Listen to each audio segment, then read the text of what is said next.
All over the world, there are certain special spots which local tradition contends are haunted by solitary, ghostly women clad in monochromatic garments. The stately Fairmont Hotel, Vancouver, for example, is said to be haunted by the specter of a local socialite who appears to guests in a glamorous red dress.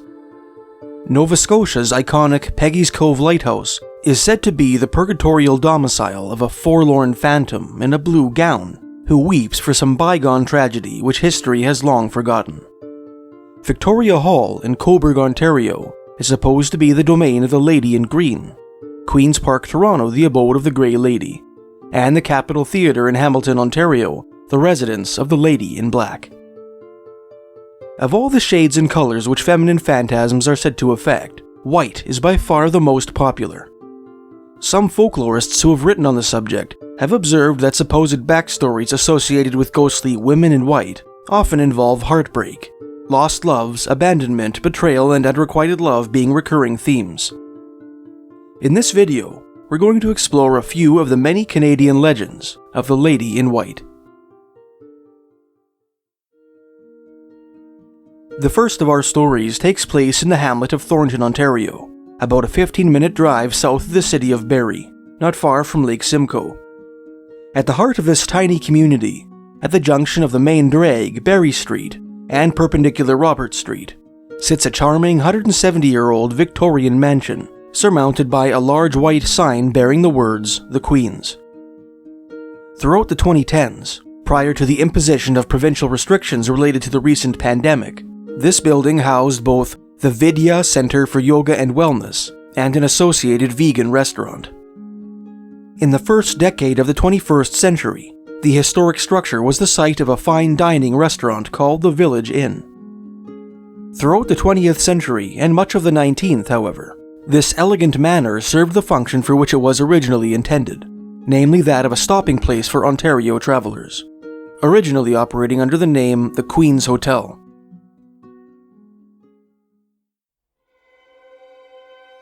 For decades, patrons and staff of the various establishments for which the historic building has served as headquarters have reported seeing a mysterious woman in a white dress standing at the top of one of the staircases leading to the second floor, walking along the mezzanine above the main floor lounge, and gazing mournfully from the balcony which overlooks Barry Street.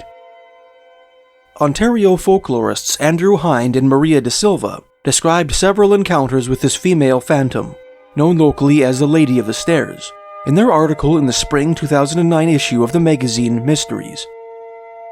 One evening in 1996, for example, an interior decorator named Andree Naud and her boyfriend Tim were enjoying a candlelit dinner on the Village Inn mezzanine, when Naud noticed a strange woman peering at them through a glass door, which separated the dining area from a wing which once held the old hotel's guest rooms. "I saw this sickly woman staring at me through the sheer curtain," Naud told Hind and De Silva. "I couldn't define a face, but she looked ill. This woman kept staring at me, and I thought to myself, that's pretty rude, so I stared right back. Then she disappeared." Alarmed, Naud informed a waitress of her troubling experience, and watched the color drain from her face. Although the wing of the building in which the mystery woman had stood was sometimes rented out to tenants, no one had occupied it in over a week, and there were no other female staff members on duty that night. Another strange incident occurred one dark and stormy night in August 2005, when the hamlet of Thornton was beset by a terrific downpour. A woman whom Hind and De Silva referred to as Terry drove up to the restaurant with her husband and was surprised to see a woman standing on the balcony, clad in a thin white shift which offered no protection from the pouring rain. Terry made eye contact with the mysterious lady and was instantly overcome by a bone-chilling cold and an overwhelming sensation of sorrow. All throughout dinner, Terry found herself unable to shake the oppressive feelings which had assailed her.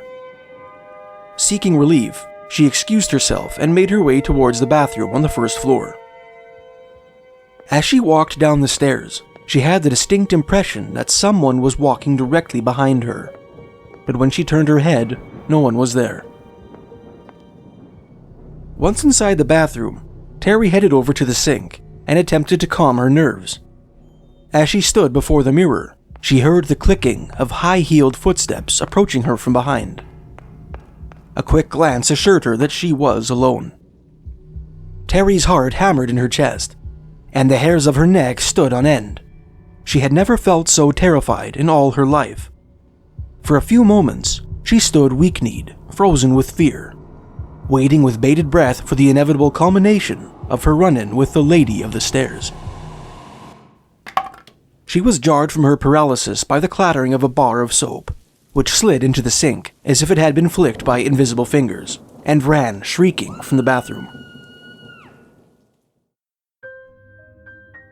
Other unexplainable experiences which have taken place in the Queen's Hotel over the years include phantom footsteps on the second floor, electric lights mysteriously turning on and off, the inexplicable rearrangement of antique furniture, and 2 incidents in which kegs of beer froze solid in the fridge, immediately following a journalistic inquiry into the alleged haunting.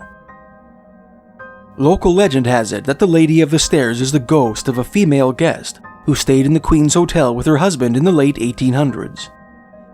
In the midst of a heated argument in her room on the second floor, the woman broke away from her spouse and fled downstairs. While descending the staircase, she tripped on her dress and tumbled awkwardly. By the time her body came to rest at the base of the stairs, the woman was dead. Although there are no records of such an incident taking place at the Queen's Hotel, many Thornton residents remain as firmly convinced of its veracity as they are that the old building is haunted. As Hindin de Silva put it, until such time as the ghost's full story can be brought to light, the forlorn Lady of the Stairs may remain trapped within the quaint confines of the establishment, an unwitting, non-paying patron. Another Canadian ghost story involving a woman in white is set on a tiny rocky inlet near the southern tip of Vancouver Island. This haunted spot, called Dyke Point, lies at the northern lip of Thetis Cove, the latter being an appendage of Esquimalt Harbour, abutting a natural area called Portage Park, near what pioneer letters indicate was once an old Indian burial ground. Every once in a while, locals report seeing a young woman in a white dress, standing on the point, gazing mournfully out to sea, her long hair flowing in the breeze. This melancholy apparition does not interact with witnesses, simply fading into nothingness moments after being seen. This so-called White Lady of Thetis Cove has also been spotted standing on a small beach at the edge of Portage Park, staring vacantly past Richards Island, which obstructs one's view of the harbor. In his 2017 book, The Haunting of Vancouver Island, Supernatural Encounters with the Other Side, Victoria author Shannon Sin recounted a local legend, which holds that the White Lady of Thetis Cove is the ghost of a woman whose husband or fiancé died at sea, who still waits in vain for his safe return. One old tradition holds that the woman was related to the family who once owned and operated nearby 4 Mile House, a historic inn located a mere 250 meters north of the aforementioned beach and more than a half-kilometer northeast of Dyke Point, at the northern end of Portage Park. 4 Mile House was established in 1858 and taken over by an Englishman named Peter Calvert in 1870, remaining under Calvert management until 1917. Incidentally, this antique building, which now houses a brewpub, is said to be home to several ghostly tenants itself. After wading through a cloudy mire of historic documents and local folklore, Sin tentatively identified the White Lady of Thetis Cove as the shade of Margaret Montgomery, once a frequent visitor to 4 Mile House, whose sister, Elizabeth Calvert, was married to the Englishman who took over management of the inn in 1870. Margaret died in 1872, at the age of 19, succumbing to a heart condition which had plagued her since childhood. In all likelihood, Sin wrote, Elizabeth would have tried to introduce Margaret to prospective partners, many who would have been ship officers. Today, the 4 Mile Brewing Company, which operates out of 4 Mile House, honors the legend of the White Lady by proudly displaying a stained glass depiction of the phantom in their establishment, and serving a beverage called a White Lady, which consists of coffee, Bailey's Irish Cream, and Frangelico liqueur. The third and final white lady we will meet in this video is said to make her appearances in an old vacation cottage south of the town of Parry Sound, Ontario, on the eastern shores of Lake Huron's Georgian Bay, in a region called Muskoka. Built in 1890, this quaint Victorian relic has housed guests ever since steamships first opened up the Muskoka wilds to sportsmen seeking reprieve from the big city, one of whom appears to have taken up permanent residence.